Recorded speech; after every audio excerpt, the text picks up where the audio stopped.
오늘은 무엇을 기대하며 환호하시렵니까? 라는 제목으로 말씀을 살펴보고자 합니다.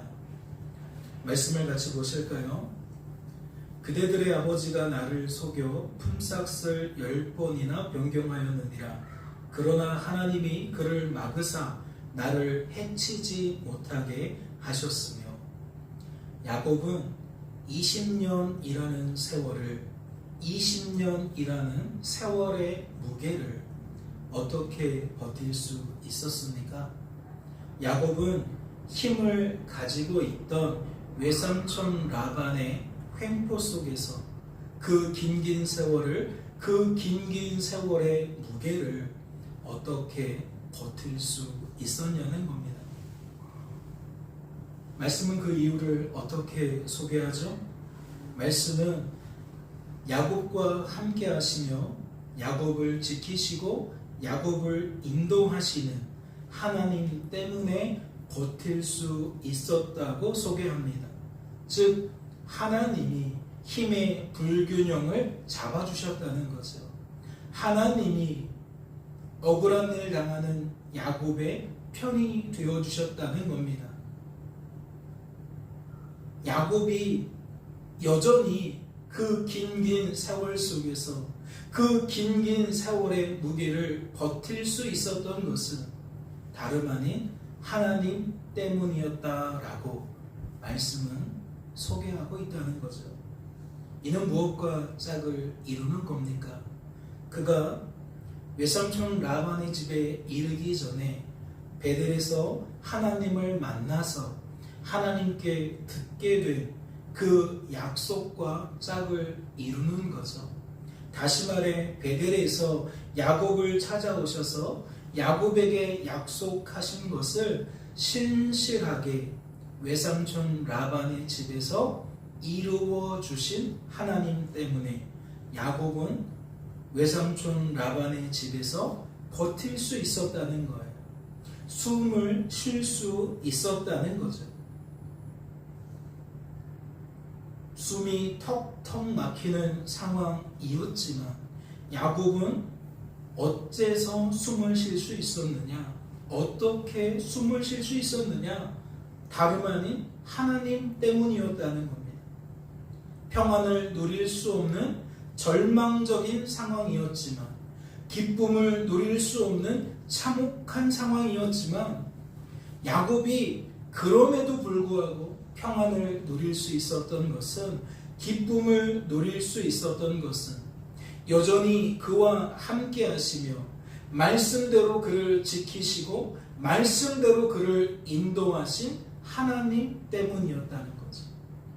적어도 말씀은 야곱이 외삼촌 라반의 집에서 숨을 쉴 수 있었던 이유를 이와 같이 소개한다는 겁니다. 따라서 저는 이러한 말씀에 근거하여 여러분에게 묻지 않을 수가 없습니다. 사랑하는 성도 여러분, 여러분은 이러한 말씀의 표현이 어떻게 여겨지십니까? 하나님 때문에 야곱이 그럴 수 있었다는 것에 동의가 되시고 공감이 되십니까? 하나님 때문에 야곱이 그럴 수 있었다는 것이 믿어지시냐는 거예요. 저는 여러분의 삶이 야곱과 다르지 않을 거라고 생각합니다. 비록 성도일지라도 주어진 삶이 참혹하게 여겨지기는 마찬가지일 거라고 생각한다는 거죠. 예를 들자면 누군가에게는 자신의 정치적인 신념을 따라 문재인 정부 속에서 보내었던 지난 5년이 숨을 쉴 수 없었던 아주 참혹한 세월로 여겨졌을 거라는 이야기이고, 누군가는 자신의 정치적인 신념에 따라 윤석열 정부 속에서 보낸 지난 3년이 숨을 쉴 수 없었던 참혹한 세월로 여겨졌을 거라는 이야기입니다. 그렇다면 성도된 우리들은 그 속에서 어떠한 고백을 해야 합니까? 야곱과 다를 바 없었던 우리들이 그 속에서 어떠한 고백을 내야 하냐는 거죠. 야곱이 하나님 때문에 숨을 쉴 수 있었다는 이 말씀에, 이러한 말씀의 표현에 우리가 공감이 되고 우리가 동의가 된다면 우리들은 우리들의 입술로 어떠한 고백을 나타내야 하냐는 겁니다. 저는 이렇게 생각합니다. 나는 하나님 때문에 참혹했던 문재인 정부 속에서 숨을 쉴 수 있었다라는 고백을 내야 한다. 나는 하나님 때문에 참혹했던 윤석열 정부 속에서 숨을 쉴 수 있었다라는 고백을 내야 한다. 다시 말해 성도된 우리들은 개개인의 정치적인 신념을 뛰어넘는 믿음의 고백을 낼 수 있어야 한다는 거죠. 평안을 누릴 수 없는 절망적인 상황이었지만 내가 그 속에서 평안을 누릴 수 있었던 것은 나와 함께 하시는 나의 하나님 때문이었다라는 믿음의 고백을 내야 한다는 것이고, 기쁨을 누릴 수 없는 그 참혹한 상황 속에서도 내가 기쁨을 누릴 수 있었던 것은 그 속에서 나를 지키시고 나를 인도하시는 하나님 때문이었습니다 라는 믿음의 고백을 내야 한다는 거죠. 그러나 우리들의 실상은 어떤 것 같습니까? 성도된 우리들이 정말 주어진 삶 속에서 참혹하다 여기는 그 삶 속에서, 절망적이다 라고 여기는 그 삶 속에서 하나님을 기대하고 하나님을 환호하는 것 같습니까? 평안을 누릴 수 없는 그 절망적인 상황 속에서 나를 숨쉬게 만드실 하나님을 기대하는 것 같냐는 겁니다. 기쁨을 누릴 수 없는 그 참혹한 상황 속에서 나를 숨쉬게 만드는 하나님을 환호하는 것 같냐는 거죠. 제 생각에는 그렇지 않은 것 같습니다.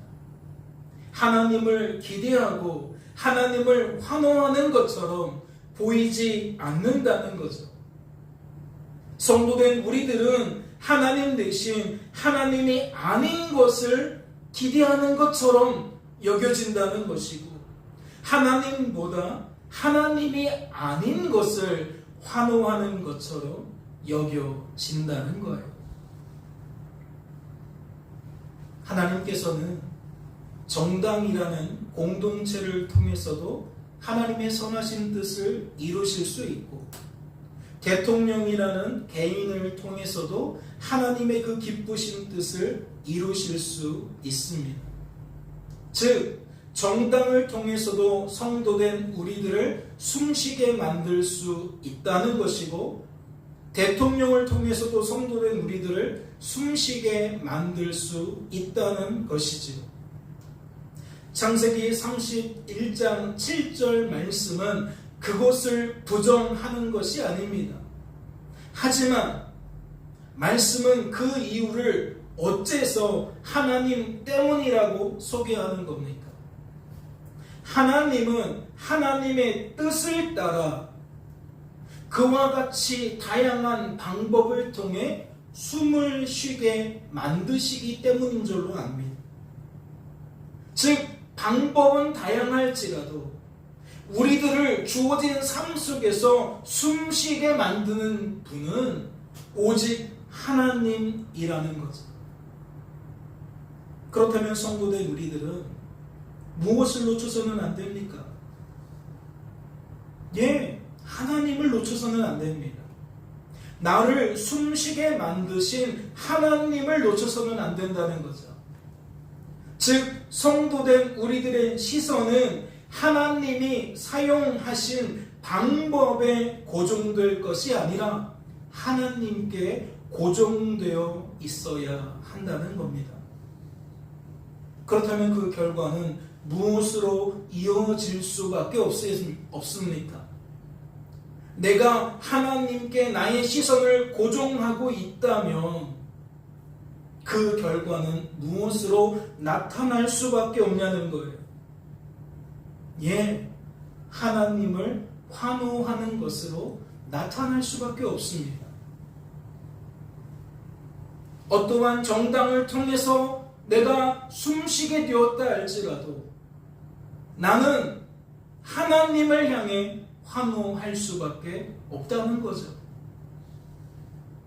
하나님의 뜻을 따라 다양한 하나님의 방법을 통해 나를 숨쉬게 만드신 그 하나님을 우리들은 환호할 수밖에 없다는 거예요.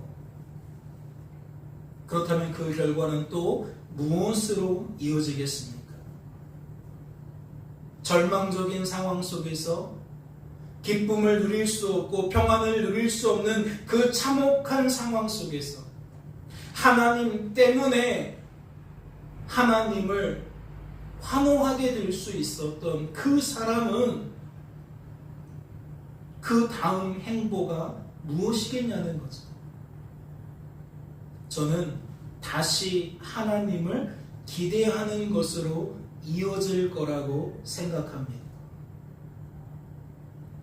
하나님께 시선이 고정되었기에 다시 하나님께 시선을 고정시킬 거라는 이야기이죠. 하나님을 환호한 자는 더욱 하나님을 기대하게 된다는 것이고, 하나님을 기대하게 된 자는 다시 하나님을 환호하게 될 거라는 이야기입니다. 즉 끊임없는 믿음의 선순환이 일어난다는 거죠. 이해가 되세요? 제가 정치적인 상황을 고려해서 예를 들었다 하여 우리들의 삶이 딱 그것으로만 적용될 수는 없겠죠. 여러분에게 이러한 상황을 든 것은 이러한 이슈에 많은 사람들이 보편적으로 마음을 빼앗기고 있기 때문입니다. 그러나 그 이전부터 우리가 마음을 빼앗기는 것이 어찌 이것만이겠습니까? 가정 안에서 어찌 그것만이겠습니까? 개인의 삶 속에 어찌 그것만이겠습니까? 그 모든 것에 적용해 보시기 바랍니다. 내가 주어진 삶의 자리에서, 그 공동체 속에서, 그 모임 속에서 숨을 쉴 수 없을 만큼 절망적인 마음을 갖게 될 때가 있잖아요. 그 속에서 우리들은 무엇을 기대합니까? 무엇을 환호합니까? 우리가 야곱처럼 그 속에서 하나님을 기대하게 되었다면, 하나님을 환호하게 되었다면 어떠한 선순환이 일어날 수밖에 없어요? 그는 계속해서 하나님을 기대하고 하나님을 환호하는 선순환이 일어날 수밖에 없어요. 학생의 신분 속에서도, 학교라는 그 공동체 속에서도 그러한 선순환은 일어날 수밖에 없다는 거죠. 직장도 마찬가지입니다. 우리가 소속된 다양한 모임 속에서도 마찬가지입니다. 우리가 그 속에서 나를 숨쉬게 만드는 것이 하나님이시라는 것을 알게 된 사람은, 경험한 사람은, 깨닫게 된 사람은 그러한 선순환을 경험할 수밖에 없다는 거죠. 그렇다면 최종적인 결과는 무엇이겠습니까? 이러한 선순환 속에서 결국 나타나게 될 그 정점의 모습은 무엇이겠냐는 거예요. 즉 믿음으로 충만한 사람, 말씀으로 충만한 사람, 과연 그는 어떠한 모습을 나타내겠냐는 거죠. 언제나 어디서나 어떠한 상황 속에서나 그는 하나님만 바라보고 하나님만 의지하고 하나님만 자랑하는 삶을 살게 될 줄로 압니다. 아무리 큰 위기를 경험해도, 아무리 큰 어려움을 경험해도 끊임없이 하나님을 기대하고 끊임없이 하나님을 환호하는 삶을 살게 될 거라는 이야기이지요. 즉 반복되어지는 믿음의 선순환을 통해 이와 같은 모습으로 성장하고 성숙하게 되어질 거라는 이야기입니다. 말씀을 보세요. 야곱은 그 거취를 아람 사람 라반에게 말하지 아니하고 가만히 떠났더라. 야곱이 라반에게 대답하여 이르되 내가 생각하기를 외삼촌의 딸들을 내게서 억지로 빼앗으리라 하여 두려워하였음이니이다. 그렇다면 성도된 우리들은 이러한 야곱의 모습을 어떻게 여겨야 합니까? 만약 우리들이 원칙적으로 규범적으로 이 말씀을 접근한다면 어째서 야곱은 아직도 저 모양일까라는 의미로 여겨질 겁니다. 즉 야곱은 성장이 없다는 거죠. 성숙이 없다는 겁니다. 성장이 더디다는 것이고 성숙이 더디다는 거죠. 삶의 위기 속에서 나를 지켜주시는 하나님을 무려 20년 동안 경험했는데 어떻게 그 하나님이 그 하나님에 대한 신앙이 저렇게 나타날 수밖에 없냐는 거예요. 다시 말해 왜 학습이 되어지지 않냐는 거죠. 삶의 어려움 속에서 나를 인도해 주시는 하나님을 무려 20년 동안 끊임없이 경험했는데 어째서 학습의 효과가 없냐는 거예요. 나타나지 않냐는 거예요. 왜 그 효과가 작냐는 거죠. 미비하냐는 겁니다.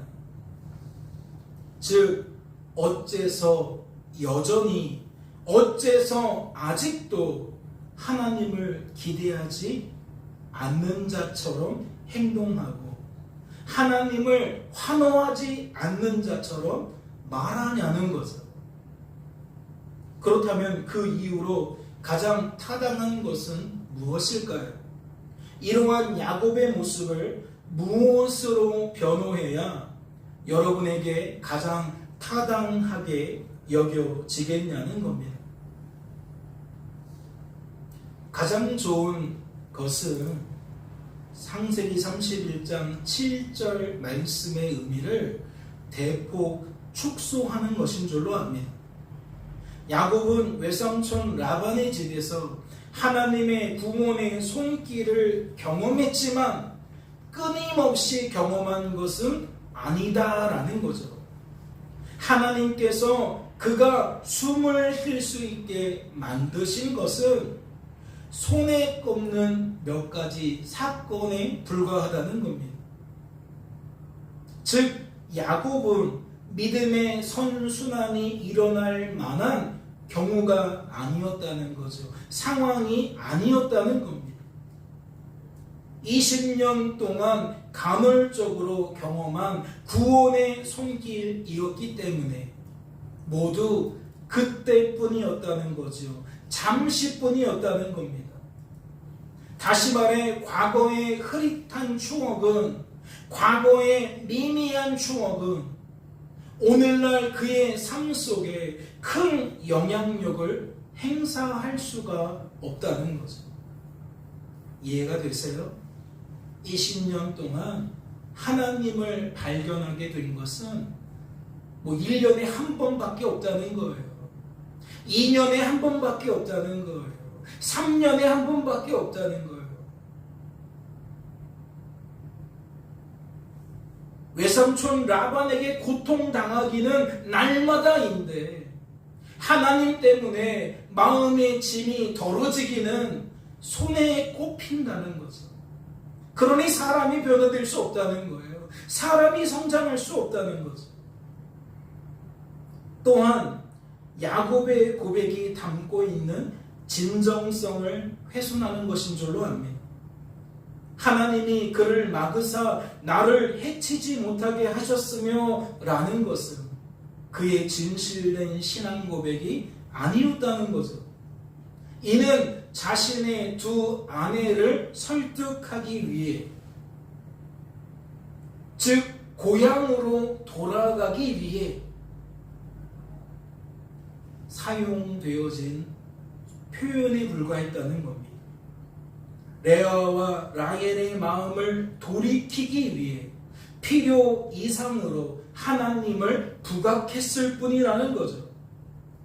하나님의 뜻을 따라 고향으로 돌아가자고 아내들을 설득하기 위해서는 그 명분을 쌓아야 하는데, 하나님의 뜻을 따라야 한다는 명분을 쌓아야 하는데, 이를 위해서는 하나님이 좋은 분으로, 하나님이 선한 분으로 강조할 수밖에 없었다는 겁니다. 이 또한 이해가 되시죠? 진실이 아니라는 거예요. 진정성 있는 고백이 아니라는 거예요. 그냥 상황에 맞춰서 일시적인 말을 지어냈을 뿐이라는 거죠. 그것이 거짓이라고는 할 수 없지만, 그렇다고 해서 그것이 막 절대적으로 지금 내가 믿어져서 하는 말은 아니라는 겁니다.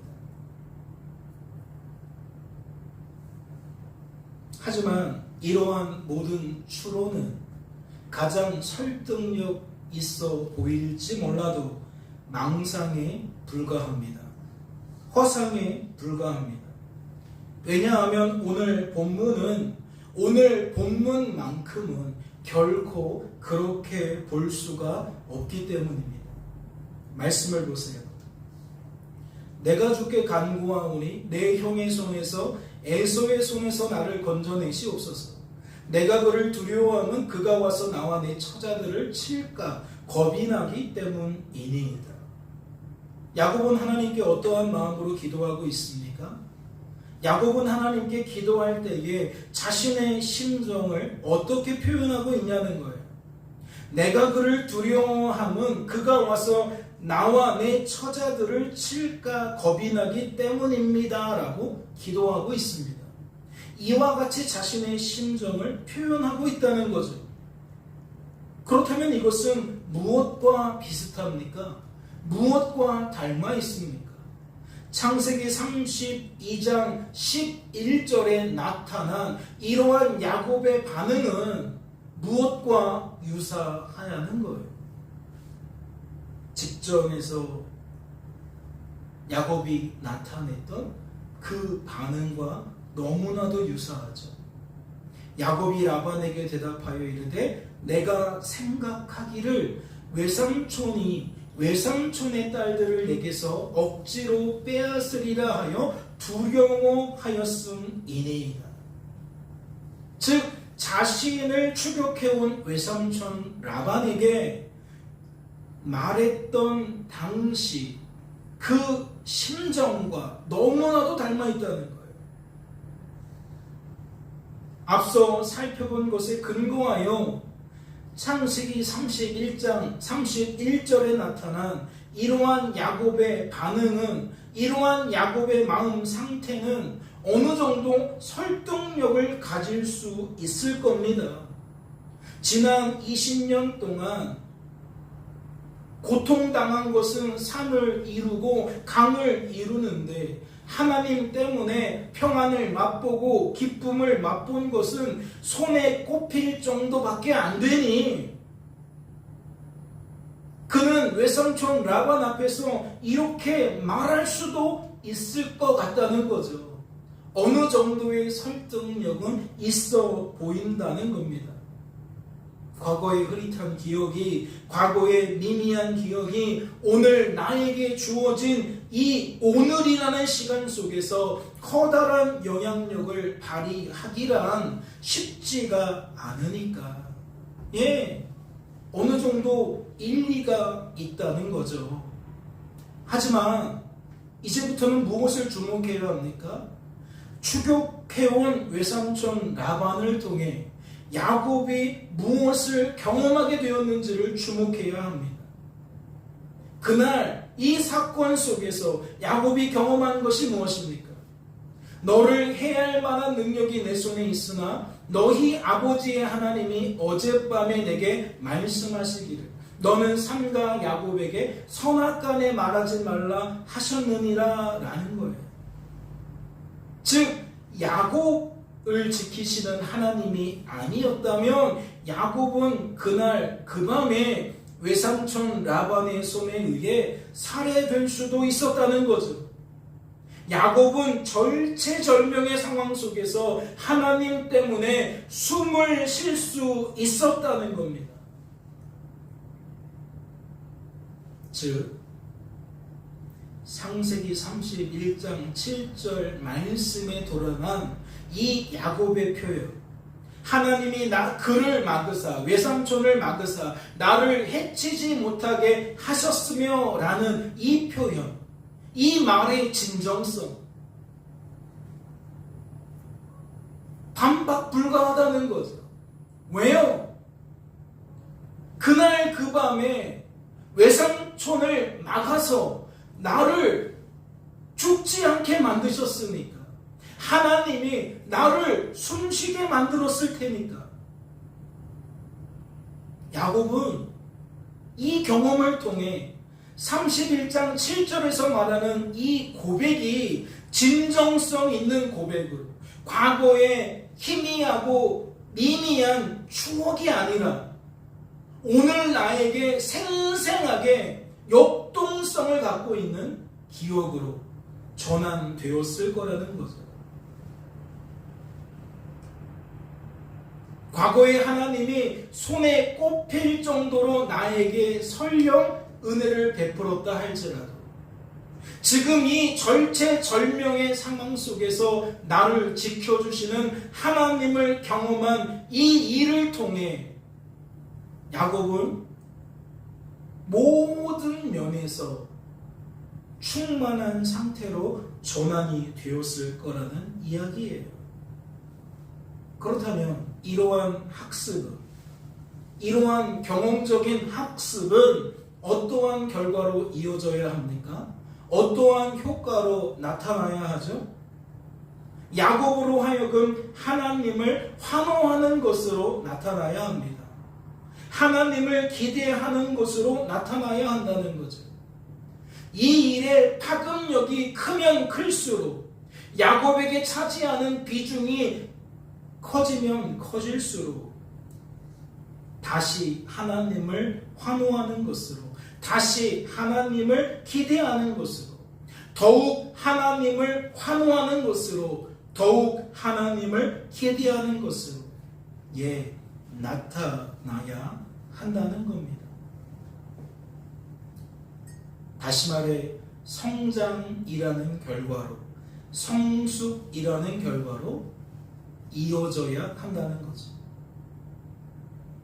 적어도 이 사건이 발생한 다음 얼마 되지 않는 상황 속에서 경험하는 참혹함 속에서는 글이 되어져야 한다는 겁니다.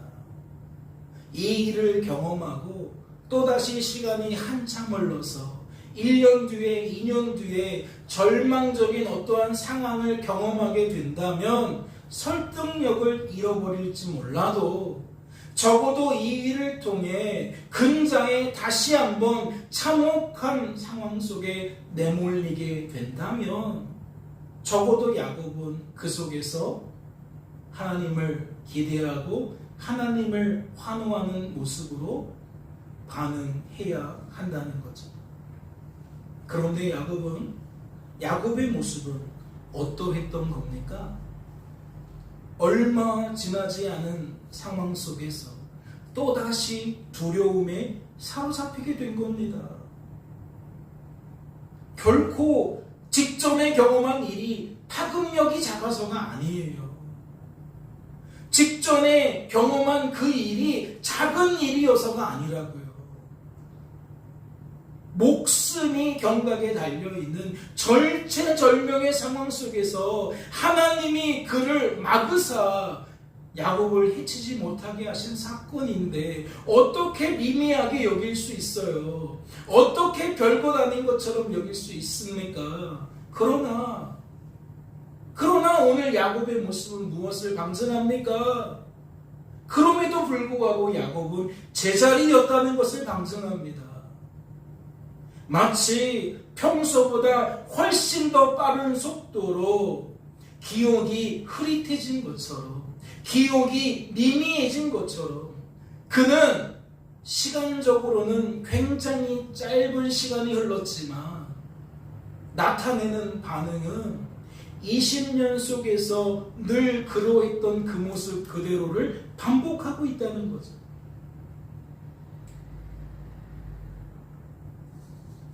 그렇다면 이것은 무엇을 방증하는 겁니까? 우리들이 계속적으로 추론하고 또 추론하는 그 모든 이론들이 허상에 불과하다는 것입니다. 결코 하나님의 구원의 손길이 지난 20년 동안 간헐적이지 않았음을 방증한다는 거죠. 하나님의 구원의 손길이 날마다였을지라도 야곱의 모습은 이러할 수밖에 없다는 거예요. 즉 우리들이 생각하는 믿음의 성장과 믿음의 성숙은 진짜가 아니라는 거죠. 시간이 더해질수록, 지식이 더해질수록, 경험이 더해질수록, 즉 성장과 성숙을 위한 수고와 애씀이 더해질수록 우리들은 점점 더 달라진다는, 우리들은 점점 더 변화된다는 그러한 생각은 맞지 않다는 거예요. 적어도 말씀을 통해 우리들이 확인할 수 있는 것은 이러한 생각이 믿음의 성장과 성숙에는 적용되지 않는다는 거죠. 그렇다면 성도된 우리들은 말씀을 어떻게 접근해야 합니까? 더 이상 원칙적으로 규범적으로 접근할 것이 아니라 복음적으로 접근해야 합니다. 즉 라반에게 말하지 않고 가만히 떠날 수밖에 없는 이 야곱의 모습을, 외삼촌이 자신의 아내들을 억지로 빼앗아갈 것을 두려워하는 야곱의 이 모습을 형 에서가 자신과 자신의 아내와 자식들을 칠 것을 두려워하는 야곱의 이 모습을 성도된 우리들은 복음적으로 접근해야 한다는 거죠. 그렇다면 그 의미는 무엇이 되겠습니까? 복음적으로 이 야곱의 모습을 해석한다면 그 의미는 성도된 우리들에게 어떻게 여겨지겠냐는 거예요. 저는 그래서 하나님의 은혜는 모든 날 모든 순간에 반드시 필요한 거구나라는 의미로 여겨질 거라고 생각합니다. 즉 아무리 큰 기적을 경험해도, 아무리 큰 능력을 경험해도 그것이 오늘의 나를, 지금의 나를 보장해 주는 것은 아니구나라는 의미로 여겨질 거라는 거죠. 다시 말해 그날의 은혜는 그날의 족한 것이구나라는 의미로 여겨질 거라는 이야기입니다. 그렇다면 이것은 무엇을 부정하는 겁니까? 앞에서 이야기한 성장을 부정하는 겁니다. 믿음의 성숙을 부정한다는 거죠. 말씀을 보세요. 내가 어렸을 때에는 말하는 것이 어린아이와 같고, 깨닫는 것이 어린아이와 같고, 생각하는 것이 어린아이와 같다가 장성한 사람이 되어서는 어린아이의 일을 버렸노. 누군가는 이것을 성장과 성숙의 개념으로 접근하려고 합니다. 누군가는 시간의 흐름으로, 지식의 더해짐으로, 경험의 더해짐으로 이 말씀의 근거를 찾으려 한다는 거죠.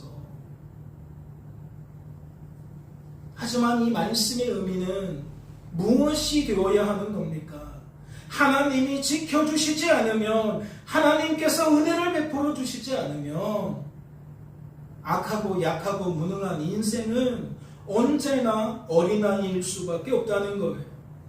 아무리 큰 기적을 경험하고 아무리 큰 능력을 경험해도 우리들은 어린아이처럼 말하고 깨닫고 생각할 수밖에 없다는 거죠. 하지만 하나님께서 우리 마음을 지켜주시며 하나님께서 우리 생각과 감정과 의지에 은혜를 베풀어 주시며 언제나 어디서나 어떠한 상황 속에서나 우리들은 장성한 사람이 된다는 겁니다. 아무리 큰 위기를 경험해도 아무리 큰 어려움을 경험해도 그는 장성한 사람처럼 말하고 깨닫고 생각하게 된다는 것이지요. 내 정치적인 신념이 무엇입니까? 그것이 복음보다 더 위대한 겁니까? 하나님보다도 더 큰 건가요?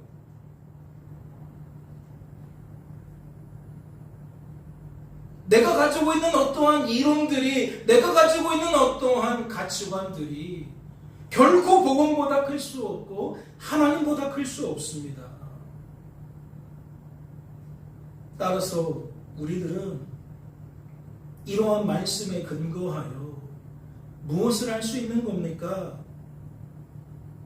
하나님에 의해서 변화된 우리들은 주어진 삶과 그 삶의 의미를 바라보고 받아들이는 인식이 완전히 달라진다는 것을 알 수 있습니다. 하나님 때문에 다르게 보고 다르게 받아들이니 그는 다르게 말할 수밖에 없다는 거죠. 다르게 깨달을 수밖에 없다는 것이고 다르게 생각할 수밖에 없다는 겁니다. 믿는 자와 믿지 않는 자의 다름은 사람에게 있는 것이 아니라는 거죠. 그 사람의 환경과 그 사람의 됨됨이와 그 사람의 경험과 지식과 이러한 것들에 달려있는 게 아니라는 겁니다. 이제 말씀을 맺고자 합니다. 그가 이르되 내 이름을 다시는 야곱이라 부를 것이 아니요 이스라엘이라 부를 것이니 이는 내가 하나님과 및 사람들과 겨루어 이겼음이니라. 하나님께서는 야곱을 더 이상 야곱이라 부를 것이 아니라고 말씀하셨습니다. 이제는 야곱을 이스라엘이라고 부르라 하셨다는 거죠. 그렇다면 이것은 오늘 살펴본 말씀과 관련해서 어떠한 의미를 갖겠습니까? 더 이상 일반적인 성장과 성숙의 잣대를 믿음의 성장과 믿음의 성숙에 될 수 없다는 의미를 갖는 줄로 압니다. 또한 더 이상 원칙적으로 규범적으로 말씀을 풀지 말고 복음적으로 풀라는 의미를 갖는 줄로 압니다. 즉 시간이 흐른다고 야곱이 이스라엘이 되는 것이 아니라는 거죠. 지식이 더해지고 경험이 축적된다고 야곱이 이스라엘이 되는 것은 아니라는 겁니다. 다시 말해 성장과 성숙을 위한 수고와 애씀이 야곱을 이스라엘 되게 만드는 것은 아니라는 거죠. 야곱이 이스라엘 되는 것은 오직 야곱을 이스라엘 되게 만드시는 하나님 때문입니다. 그 하나님은 시간과 지식과 경험이라는 방법을 통해서 능히 야곱을 이스라엘 되게 만드실 수 있다는 거죠. 그러나 그것이 하나님은 반드시 시간과 지식과 경험을 통해서 야곱을 이스라엘 되게 만드신다는 의미가 될 수는 없습니다. 즉 그것이 하나님 대신 시간과 지식과 경험을 성도된 우리들이 주목하게 만들 수 없다는 거죠. 그것이 하나님보다 시간과 지식과 경험을 주목하게 만들 수는 없다는 겁니다. 깨닫는 은혜가 있으시기를 주님의 이름으로 소망합니다. 하나님 아버지, 늘 하나님만 바라보고 의지하고 자랑하기를 원합니다. 우리가 그리 되기 위해서는 하나님의 은혜가 절대적입니다. 우리는 우리들이 갖고 있는 정치적인, 경제적인, 사회학적인 여러 가지의 신념과 가치관을 뛰어넘을 수 없습니다. 종교적인 그 신념과 가치관 역시 마찬가지입니다. 우리는 결코 우리들이 보편적으로 인정하는 상식과 가치관을 스스로 뛰어넘을 수가 없습니다. 그럼에도 불구하고 우리는 여전히 그것에 목을 매며 삽니다. 그것에 붙들린 채로 삽니다. 그리고 복음까지도 그 속에서 설명하려고 합니다. 우리들의 신앙을, 믿음을 그 속에서 발견하려고 합니다. 주님이 이 땅에 오시면서까지 이 큰 일을 행하신 까닭이 무엇입니까? 그동안 우리들을 이스라엘 되게 하시기 위함인 줄로 압니다. 야곱의 삶을 살아갈 수밖에 없는 우리들을 거저두실 수 없어서 이스라엘 만드시기 위하여 오신 것인 줄로 압니다. 우리들은 하나님 때문에만 이스라엘 될 수 있다는 것을 기억해야 합니다. 그러니 주님 도와주시옵소서. 악하고 약하고 무능한 우리들은 그러할 힘과 능력이 없으니 하나님 도와주시옵소서. 우리의 말과 우리의 지혜에 있는 것이 아니라 하나님의 능력으로 말씀을 들을 때에 깨우쳐지게 하시고 믿어지게 하시고 생각과 감정과 의지가 변화되게 하여 주시옵소서. 성도다움이, 말씀에서 이야기하는 진정한 성도다움이 우리에게 충만하게 누려질 수 있도록 도와주시옵소서. 하나님 때문에 성도 되길 원합니다. 하나님 때문에 성도로 보존되길 원합니다. 하나님 때문에 성도다워지기를 원합니다. 남은 한 주간의 삶 속에서 우리들은 부득불 모순적인 말과 행동으로 뒤죽박죽 섞여서 살아갈 수밖에 없지만 주님, 그럼에도 불구하고 우리들의 고백은 한결같을 수 있도록 도와주시옵소서. 우리들의 삶의 태도는 한결같을 수 있도록 도와주시옵소서. 하나님만 바라보기를 원합니다. 하나님만 의지하기를 원합니다. 하나님만 자랑하기를 원합니다. 주여, 그리 할 수 있도록 우리를 도와주시옵소서. 우리를 붙들어 주시옵소서. 주께서 말씀하신 것처럼 우리와 함께 하시며 우리를 지키시고 인도하실 줄로 믿으며 이 모든 말씀 예수님의 이름으로 기도하옵나이다. 아멘.